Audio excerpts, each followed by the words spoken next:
Hello అందరికీ. నేను ఎప్పుడో 2 నెలల క్రితం పెట్టిన వీడియోకి 143 వ్యూస్ వచ్చినాయి.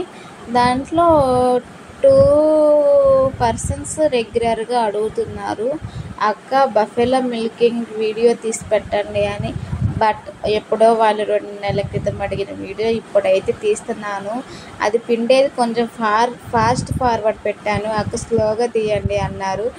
ఇప్పుడైతే నేనైతే అసలు ఫాస్ట్ ఫార్వర్డ్ పెట్టట్లేదు. నేనైతే ఎంతసేపు అయితే పిండిందో అంతసేపే పెట్టాను.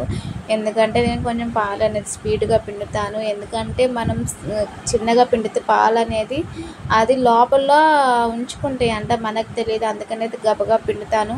పాలు పిండేటప్పుడు పొదుగు అనేది చాలా శుభ్రంగా కడుక్కోవాలి. ఎందుకంటే పొదుగు నుంచి చాలా ఇన్ఫెక్షన్స్ వస్తాయని మనకి డైరీ వాళ్ళు అనేది మనకి ఇన్ఫామ్ చేస్తూ ఉంటారు, పాలు అనేది కేంద్రానికి వేసేటప్పుడు. అందుకని అయితే ఫస్ట్ అయితే పరిశుభ్రంగా అయితే పొదుగు అయితే కడుక్కొని ఇప్పుడైతే పాలు అయితే పిండాలి. పాలు పిండేటప్పుడు కానీ అలా కాలెత్తితే మనకి శాతం కూడా రాదు. అందుకే చాలా జాగ్రత్తగా పిండాలి.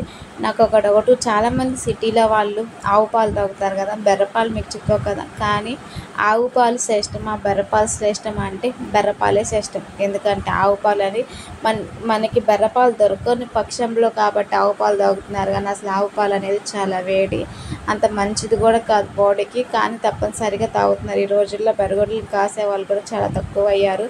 ఎందుకంటే చదువుకొని జాబ్ చేసే వాళ్ళకు ఉన్నంత విలువ పొలం పని చేసే వాళ్ళకి లేదు. మరి మీరేమంటారు?